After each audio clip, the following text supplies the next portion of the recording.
들지 않습니까? 어떻게 저렇게 힘들고 어려운 순간 속에서도 믿음을 잃지 않고 굳건하게 하나님을 따라갔을까라고 생각을 하면 참 다윗이 대단하다라는 생각을 하게 됩니다. 그런데 또 다른 한편으로 생각하면 이렇게 믿음이 좋았던 다윗이 왜 잘못된 결정을 했을까? 왜 잘못된 결정을 그렇게 반복해서 할까라는 것이 이해가 되지 않을 때가 있습니다. 여러분, 우리도 그렇지 않습니까? 한참 믿음 좋을 때는 뭐든지 다 해낼 것 같은데 한순간에 환경이 어려울 때는 완전히 다 무너져서 하나님을 찾지도 않고 방황하는 그런 때도 우리가 있습니다. 다윗은 하나님께서 마음에 합한 자라고 하는 평가를 받았기 때문에 믿음의 기준으로 모든 것을 바라보았다라고 생각을 할 수도 있지만, 여러분, 중요한 것은 다윗도 우리와 똑같은 사람이라는 것이죠. 실수할 때도 있고 죄를 지을 때도 있고 범죄할 때도 있는 그런 우리와 똑같은 사람입니다. 그런 관점으로 오늘 다윗의 잘못된 판단으로 인하여서 블레셋에 가서 어떠한 일을 행했는지 오늘 한번 살펴보았으면 좋겠습니다. 다윗이 어떤 기준으로, 어떠한 판단으로 블레셋으로 또다시 넘어가게 되었을까? 오늘 그런 이야기들을 여러분들과 한번 살펴보았으면 좋겠습니다.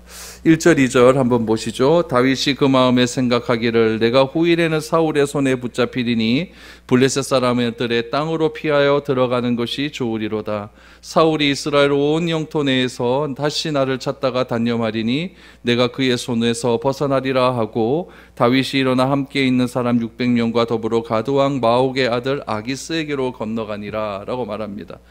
우리가 살펴보았지만 사무엘상 21장에 보면 다윗이 가드왕 아기스에게로 넘어갔었던 그런 일들이 한번 있었습니다. 다윗이 넘어가자 그 가드왕의 부하들이 왕이시여, 골리앗을 죽인 사람이 우리 지경에 왔나이다 라고 그렇게 보고를 하죠. 그랬더니 다윗이 가드왕에게 죽을 것을 염려하여서 수염에 침을 질질 흘리면서 그렇게 미친 채 하다가 간신히 살아난 일이 있었습니다. 그때 미친 척하는 그런 다윗을 보고 가드왕이 뭐라고 했냐면은, 우리 땅에는 미친 사람이 없어서 저 미친 사람을 내게 소개하느냐라고 그렇게 이야기를 해서 다윗이 구사일생으로 살아났던 그런 일들이 있었습니다. 여러분, 그런데 또다시 다윗이 어디로 도망을 가느냐? 다윗이 가드왕 아기스에게로 도망가는 그런 일이 오늘 본문에서 나옵니다. 왜 이런 선택을 다윗이 했을까요? 여러분, 가만히 생각해보면 이해도 되지 않습니까? 얼마나 답답하고 힘들었으면 다시 아기스 왕에게로 갔겠습니까? 여러분, 누군가 내 편이 좀 있고 내 사정을 좀 아는 사람이 있다면 그 사람에게 이야기를 좀 하고 그 사람에게 자기 속도 좀 털어놓아서 위로를 받으면 좀 안심이 될 것 같지 않습니까? 그런데 이 광야 생활하는 도중에 누가 다윗의 마음을 알겠습니까? 자고 일어나면 사울이 날 죽이겠다라고 칼을 집어들고 그렇게 도망가는 그런 불안한 삶들이 다윗에게 하루도 빠지지 않고 계속 이어지고 있으니까 여러분이 다윗이 도저히 힘들어서 안 되는 것이죠. 그래서 1절 말씀해 보니까 다윗이 그 마음에 생각하기를 이라고 이야기합니다. 다윗이 그 마음에 생각하기를. 매일같이 자신을 죽이려고 쫓아오는 사울을 피해 도망가는 그 생활을 다윗이 매일매일 생각하는 겁니다. 언제까지 이 일을 해야 될까? 너무나 힘든 일 아니겠습니까? 우리 지난주에 살펴보았듯이 다윗과 다 사울이 헤어질 때에 사울이 자신의 잘못을 인정하지 않습니까? 내 아들 다윗아, 내게로 돌아오라, 내게로 돌아오라 라고 했지만은 다윗 마음은 아직까지 풀린 것이 하나도 없습니다. 하나도 없는 그런 상황에서 다윗이 내가 잘못했다라고 하는 그런 용서를 빌었지만은, 여러분, 사울이 언제 그런 용서를 진정으로 용서한 적이 있었습니까? 매일같이 거짓말하고 어떤 순간에만 다윗을 용서하겠다, 나에게 돌아와라, 이런 것들이 반복되다 보니까 다윗도 지쳐버리는 것이죠. 그래서 이스라엘 땅에 있으면은 또 사울이 쫓아올 것 같으니까 다윗이 그 마음에 생각하기를, 어떤 마음입니까? 내가 이스라엘을 떠나서 블레셋 땅으로 가면은 사울이 쫓아오지 않겠다라고 하는 생각이 다윗의 마음에 들기 시작을 한 것이죠. 그런데 여러분, 1절과 2절을 보시면 다윗의 갈등이 나오는데, 여기서 다윗이 기도했다는 이야기가 나옵니까? 안 나옵니까? 안 나와요. 다윗은 언제든지 하나님, 내가 적군과 싸우러 올라가겠습니까? 라고 하나님께 뜻을 물었던 적이 꽤 많이 있지 않습니까? 그런데 하나님께서 택정하신 이 유다 땅을 벗어나서 블레셋 땅으로 가려고 하는데 다윗의 판단 기준은 무엇이었냐면은 하나님이 아니라 무엇이었어요? 그 마음에 생각하기를 이런 것이었다는 이야기죠. 다윗과 함께한 사람들 중에서는요, 제사장도 있었어요. 아비아달이라고 하는 제사장도 있었고, 아비아달이라고 하는 제사장이 있었다는 얘기는 무엇이냐면은 아비아달 제사장에게는 하나님의 뜻을 물을 수 있는 우밈과 둠밈이라고 하는 그런 뜻을 물을 수 있는 그런 도구도 있지 않습니까? 그래서 충분히 하나님께 물을 수 있는 기회가 있음에도 불구하고 다윗은 그와 함께 했던 600명의 사람들과 함께 블레셋으로 가서 블레셋의 망명의 길로 행하기로 그렇게 결정을 하기로 한 것입니다. 그것이 오늘 1절과 2절의 말씀이죠. 그 마음에 생각하여서 나의 이 어려움을 도무지 해결되지 않았다라고 하는 판단 기준에서 블레셋으로 갑니다. 3절 4절 보시죠. 다윗과 그의 사람들이 저마다 가족을 거느리고 가드에서 아기스와 동거하였는데 다윗이 그의 두 아내 이스라엘 여자 아히노암과 나발의 아내였던 갈멜 여자 아비가일과 함께 하였는데 다윗이 가드에 도망한 것을 어떤 사람이 사울에게 전하매 사울이 다시는 그를 수색하지 아니하니라.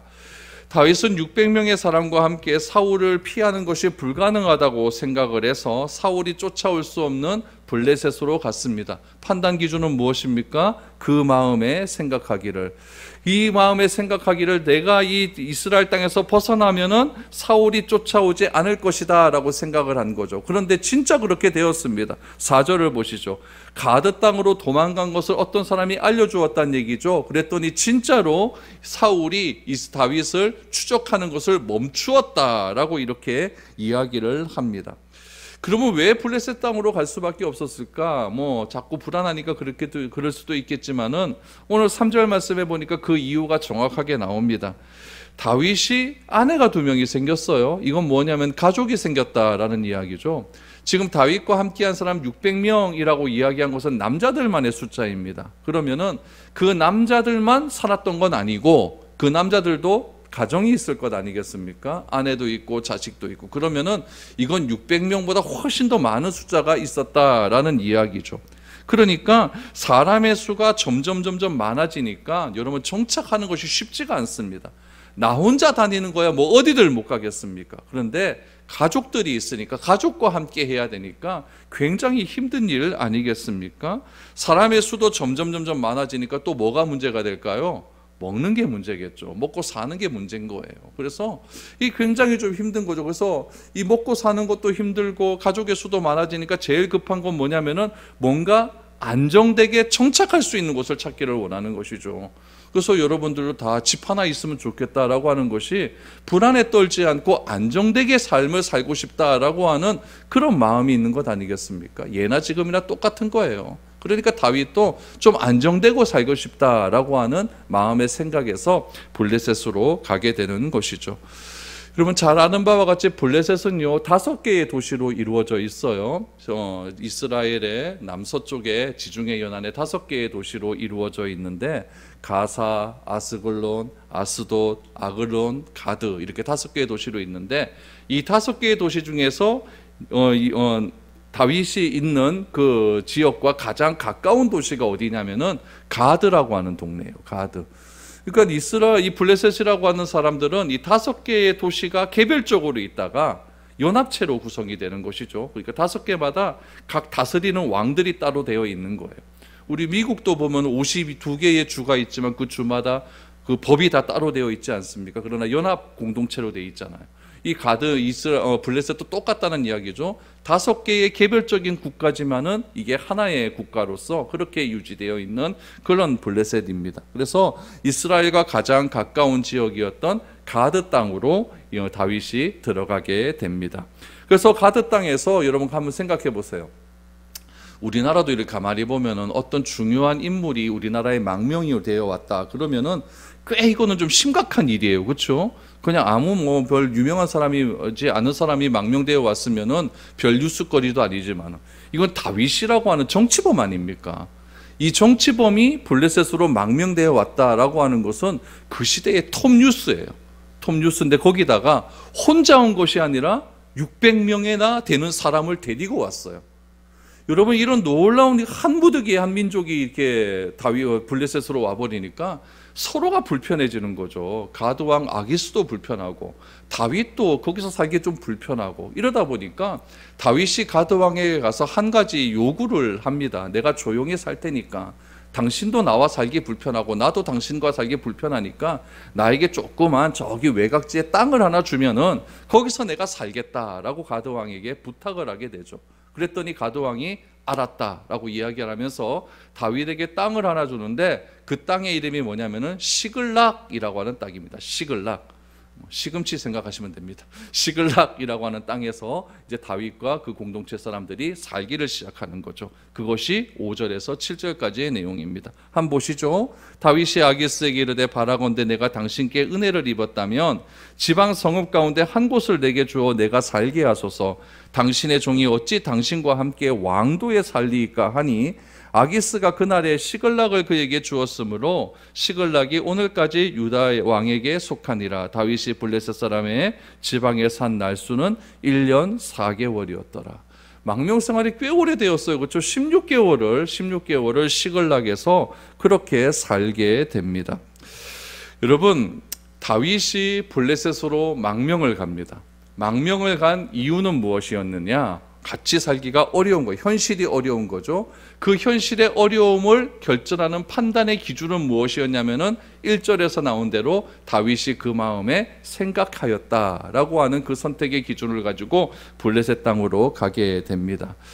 여러분, 이것이 우리가 신앙생활할 때도 이런 경우가 굉장히 많습니다.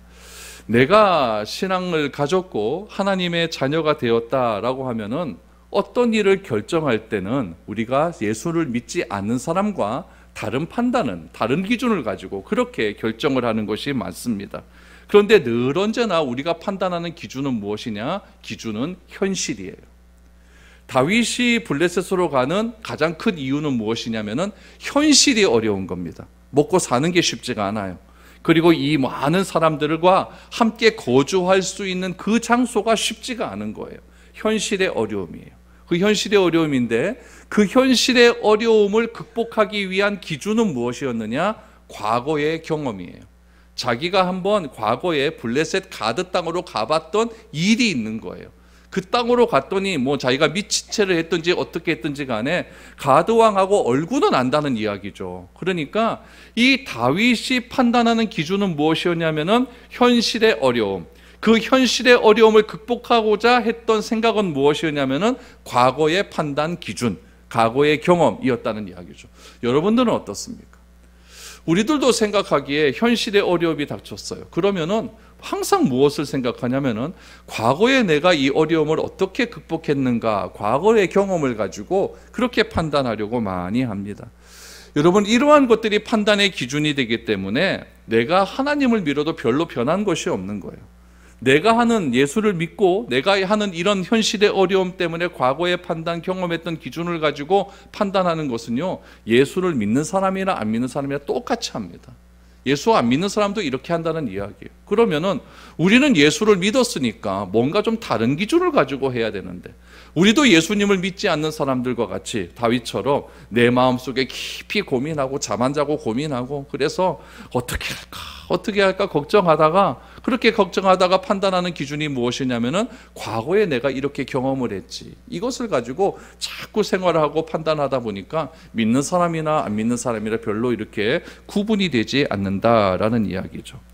제가 이렇게 말하는 것은 현실을 무시하라는 이야기가 아닙니다. 여러분, 과거에 했던 그 경험을 다 잘못되었다라고 하는 이야기는 아닙니다. 그러나 예수를 믿는다라고 하는 것은 무엇이냐면은 미래를 현실로 살아가는 믿음이 있어야 된다는 이야기예요. 미래를 현실로 살아가는 믿음, 이것을 성경에는 어떻게 이야기하고 있냐면은 히브리서 11장 1절 2절에서 이렇게 이야기합니다. 말하죠. 믿음은 바라는 것들의 실상이요 보이지 않는 것들의 증거니 선진들이 이로써 증거를 얻었느니라 라고 말합니다. 현실은 눈에 보이는 것 하나도 없어요. 그러나 손에 잡힌다는 이야기. 믿음은 무엇이냐? 바라는 것들의 실상이에요. 바란다라고 하는 것은 미래의 일 아닙니까? 미래에 보이는 것은 하나도 없어요. 그러나 내가 믿음을 가지고 나아갈 때 그것이 무엇이 되느냐? 현실이 된다라는 이야기죠. 그래서 믿음은 보이지 않는 그 시점에서 현실을 바라보는 능력이다라는 것을 우리는 알게 됩니다. 그래서 우리가 살아갈 때는 현실에 내가 닥친 그 상황만 바라보지 말라는 이야기죠. 믿음은 어떻게 이야기하느냐? 현실은 비록 어렵지만은 그 현실을 극복하기 위해서 미래에 보이지 않는 것들을 내가 바라면서 한 걸음 한 걸음 걸어가야 된다라는 것이 성경이 우리에게 가르쳐주는 상황입니다. 그럼 언제까지 미래를 바라보고 가야 될까요?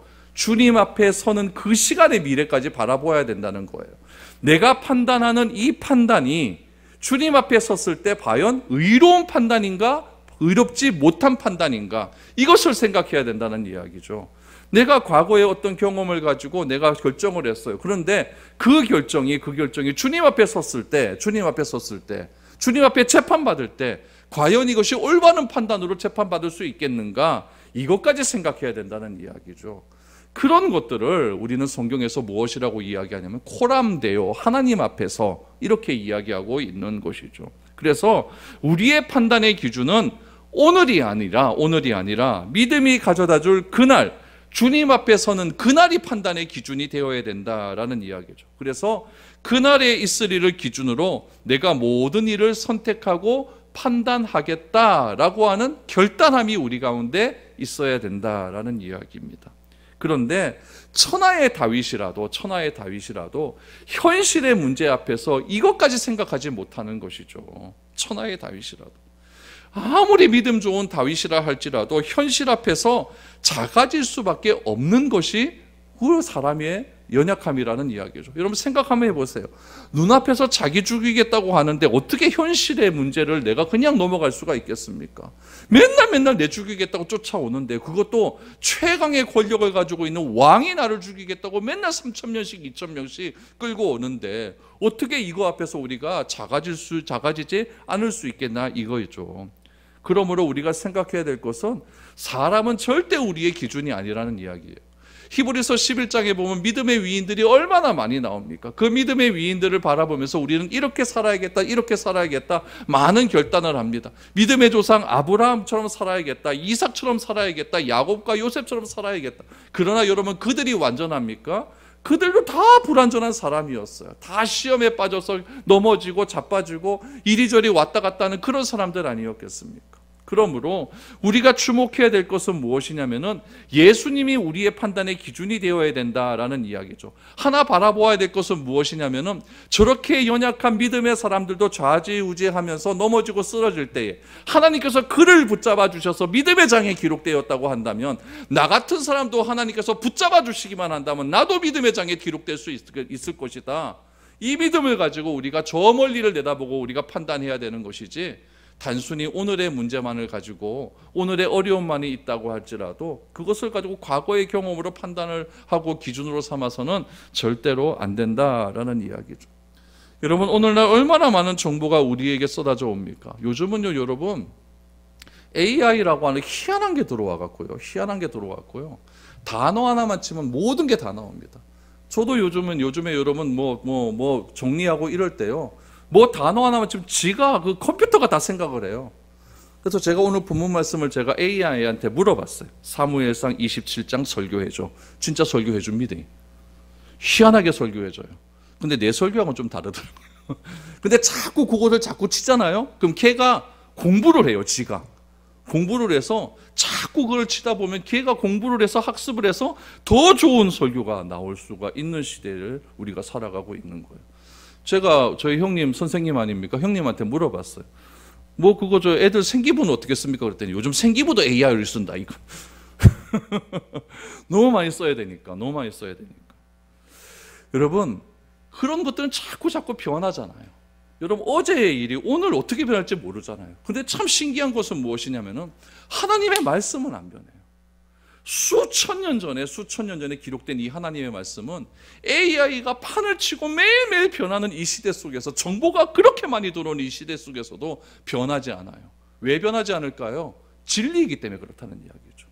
진리가 아니면 맨날 바뀌어야 되겠죠. 그러나 진리인 하나님 말씀은 여러분 과거 수천 년 전에 주셨던 그 하나님의 말씀이 변하지 않았고, 그 하나님의 말씀을 붙들고 살아간 그 믿음의 사람들은 여러분 회복될 수 있었고, 그 회복된 말씀이 오늘 우리에게 이르게 되었다고 한다면 미래에도 그 하나님의 말씀은 절대로 변하지 않는다는 이야기예요.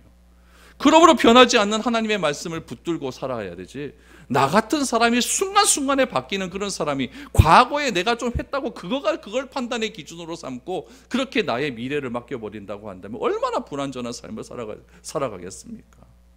그래서 오늘 다윗이 잘못한 것은 무엇이냐면 1절 말씀이에요. 그 마음에 생각하기를. 현실의 문제를 그 마음에 생각하는 대로 그렇게 판단하고 하다 보니까 결국에는 여러분 28장 29장 넘어가면서 다윗에게 있어서 너무나 큰 어려운 시련이 다가오게 됩니다. 여러분 시글락에서 살았던 1년 4개월의 시간이 여러분 평안했겠습니까? 남의 집 사는 거는요 불편합니다. 불편해요. 뭐 하나 제대로 하지를 못해요. 1년 4개월 동안 힘든 삶을 살게 되는 거죠. 다윗만 힘듭니까?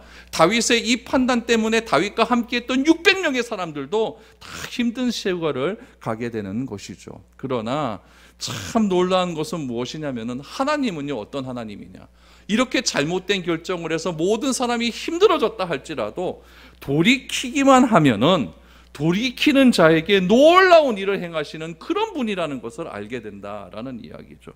여러분 이것이 신앙의 신비예요. 이것이 예수 믿지 않는 사람들은 모르는 일이라는 이야기죠. 우리는 잘못된 결정을 얼마나 많이 하며 살아왔습니까? 그러나 하나님은 우리의 잘못된 선택에게도 그 잘못된 선택을 가지고 궁극적인 선으로 만들어줄 수 있는 그런 능력의 하나님이라는 이야기예요. 틀림없이 다윗의 선택은 잘못되었습니다. 그러나 이 잘못된 선택 가운데 하나님께서 어떻게 다윗을 만들어 가시는지 오늘 8절 이하의 말씀을 한번 보시기를 바랍니다. 8절부터 보시죠. 다윗과 그의 사람들이 올라가서 구술 사람과 기르스 사람과 아말렉 사람을 침노하였으니 그들은 예적부터 술과 애굽 땅으로 지나가는 지방의 주민이라. 다윗이 그 땅을 쳐서 남녀를 살려두지 아니하고 양과 소와 나귀와 낙타와 의복을 빼앗아 가지고 돌아와 아기스에게 이르매 아기스가 이르되 너희가 오늘은 누구를 침노하였느냐 하니 다윗이 이르되 유다 네겝과 여라무엘 사람의 네겝과 겐 사람의 네겝이니이다 하였더라 라고 말합니다.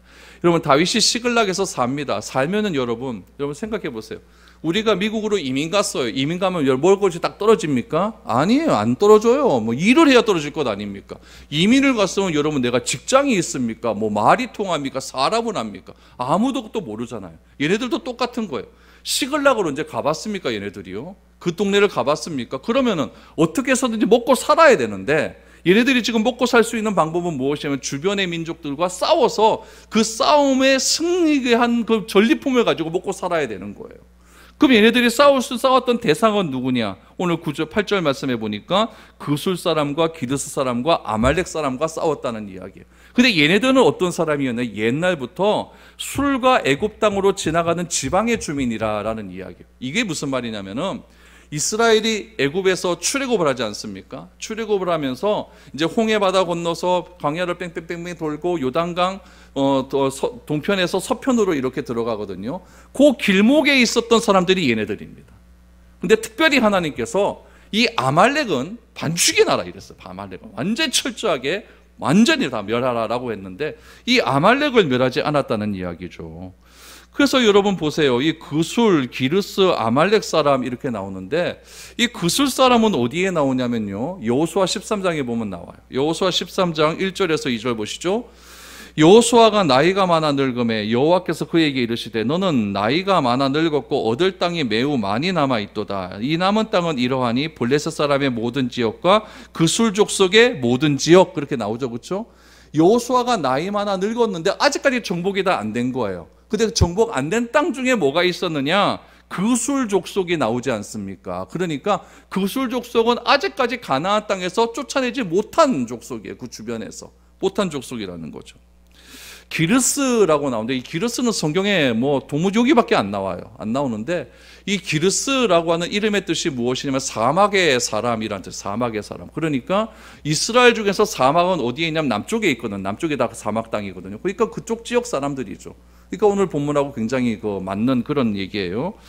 아말렉은 여러분 굉장히 나쁜 놈들이죠. 사울도 이 아말렉 때문에 망하지 않았습니까? 아말렉과 싹 싸웠을 때 하나님께서 너네 이 아말렉 그 모든 물건은 쌍그리 다 진멸해라 라고 했어요. 그랬더니 이 사울이 그 아말렉 사람과 전쟁하고 난 다음에 완전히 진멸을 하지는 않습니다. 좋은 것만 남겨두지 않습니까? 사무엘상 15장 9절을 보세요. 사울과 백성이 아각과 그의 양과 소의 가장 좋은 것 또는 기름진 것과 어린 양과 모든 좋은 것을 남기고 진멸하기를 즐겨 아니하고 가치 없고 하찮은 것은 진멸하니라 라고 말합니다. 이거 이렇게 누니까 사무엘이 와갖고 너 왜 그렇게 했어? 그랬더니 이 사울이 뭐라고 변명합니까? 좋은 거 남겨놨다가 하나님께 드리려고 이렇게 하지 않습니까? 이것 때문에 사울과 하나님이 완전히 이제 갈라서는 그런 일이 일어나지 않았습니까? 그러니까 다윗이 블레셋에 들어가서 이스라엘이 가나안 땅에 입성할 때 진멸하지 못한 민족과 지금 싸우고 있다라는 이야기예요. 훗날 이것이 왜 좋은 일이 되냐면은 훗날 다윗이 왕이 되잖아요. 왕이 되었을 때에 다윗과 늘 대적했던 민족이 어디냐면 블레셋입니다. 블레셋이 계속 괴롭히죠. 블레셋과 싸울 때에 이때의 경험이 블레셋을 대적하는 데 굉장히 큰 도움이 됩니다. 하나님께서 이 잘못된 판단을 했음에도 불구하고 이제 궁극적으로 왕으로 만들어 가는데 선으로 그렇게 만들어 가시는 거예요. 만들어 가시는 하나님을 보게 되는 것이죠. 하나님께서 기름 부어 세운 사람은 하나님께서 하나님의 목적에 합당하게끔 그렇게 인도하시는 것을 보게 되는 거죠. 어떻게 보면 이런 모든 전쟁의 과정들이 보면은 선행학습하는 거예요. 나중에 너가 전쟁할 건데 이런 민족들과 전쟁할 때는 이렇게 싸워야 돼. 이렇게 선행학습을 하게 되는 것이죠. 그래서 이들과 싸워갖고 엄청나게 많은 전리품을 가지고 온 거예요. 가지고 와서 이걸 가지고 누구에게 갔느냐? 아기스 왕에게 간 거죠. 뇌물을 가지고 딱 갔더니 아기스 왕이 깜짝 놀랍니다. 깜짝 놀라서 너 그거 어디서 났어? 그랬더니 다윗이 하는 말을 한번 보십시오. 다윗이 뭐라고 이야기를 했냐면은 정직하게 이야기를 하지 않습니다. 10절을 보십시오. 아기스가 이르되 너희가 오늘 누구를 침노하였느냐 하니 다윗이 이르되 유다 네겝과 요라무엘 사람의 네겝과 겐 사람의 네겝이다 라고 말합니다. 여기서 반복되는 말이 뭐예요? 네겝이죠. 네겝이라고 하는 말이 뭐냐면 이스라엘 최남단 지방을 네겝이라고 이야기를 해요. 그러니까 이 땅은 어떤 땅이냐면 블레셋 사람의 땅이 아니라 이방 민족의 땅이 아니라 이스라엘 땅이에요. 그런데 참 신기하죠? 다윗이 다른 이방 민족과 싸웠다라고 이야기한 것이 아니라 자신의 민족과 싸웠다고 이야기를 합니다. 왜 이렇게 이야기를 했을까요? 그 이유가 오늘 본문 11절, 12절에 나옵니다. 이 이야기가 무엇이냐면은 여러분 다윗이 직접적으로 싸웠던 사람들 그술, 그리스, 아말렉 사람들은요 어떻게 보면은 블레셋과는 아무런 상관없는 민족이에요. 누구하고 관련이 됩니까? 이스라엘과 관련이 된 거예요. 이스라엘 과거에서부터 길을 안 비켜주었고 계속 괴롭혔던 그런 민족이라는 이야기죠. 그러니까 이 다윗이 그들과 싸웠던 이유는 무엇이냐면은 과거의 이거 역사가 좀 증명해 주는 것 아니겠습니까? 그런데 블레셋 사람과 그술, 그리스, 이 아말렉 사람들은 아무런 문제가 없거든요. 근데 지금 다윗이 어디에 있느냐? 블레셋에 있어요.